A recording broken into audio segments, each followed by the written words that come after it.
took some notes when I was watching the first one, which is about the family with the 3 kids. And I see this a lot. It's very common for people when they have a change in their lifestyle. So the 2 of them had just had their kids come in, and the kids are starting to take over the relationship. It was them in their first 5 years of marriage trying to work out the balance between their relationship, raising children, and having their own home.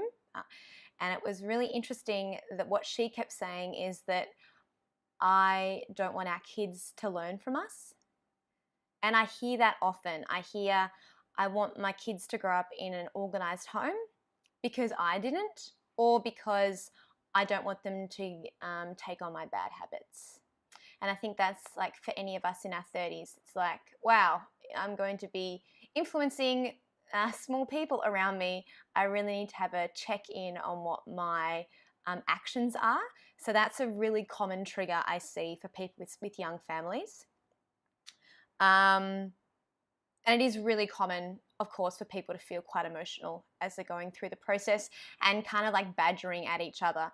I found it interesting when they were doing their clothes in their separate rooms, and she was saying something about a t-shirt, like, I don't like that t-shirt, you never wear it.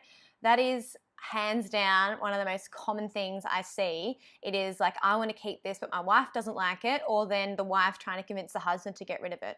And the response was exactly the same as what I always give, which is, you are responsible for your own possessions, not of anyone else's. So that was pretty interesting.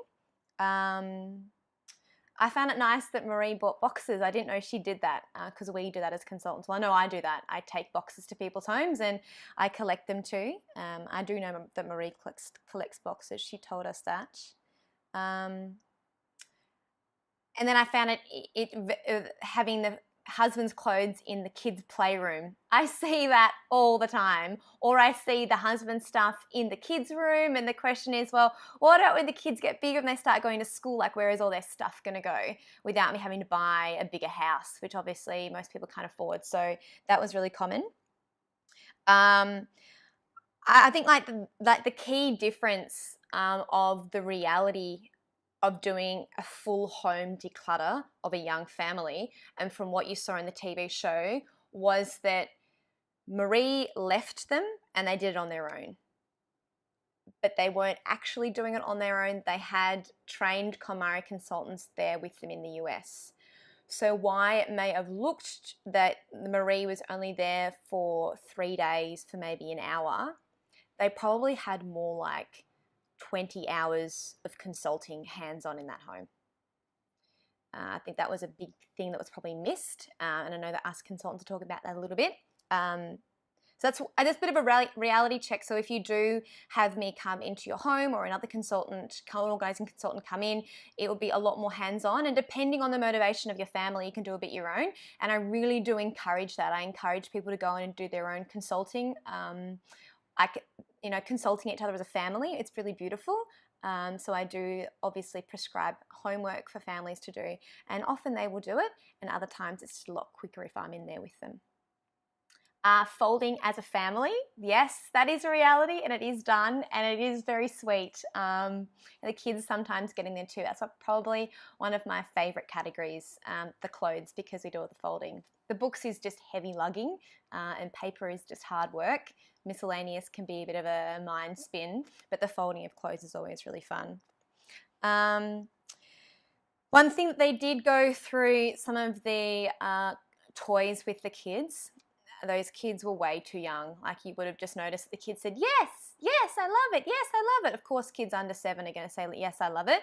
So that's something that I wouldn't encourage you to do, would be to ask your kids, if they're under 7, if they want to keep their toys, because they're always going to say yes.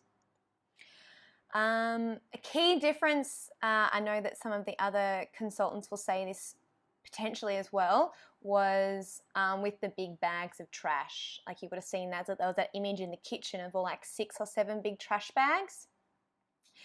As an eco-warrior, and as many of you guys are really concerned about landfill and about throwing away, that really just hit me hard, and that's not something that I will generally do when I'm organising with someone.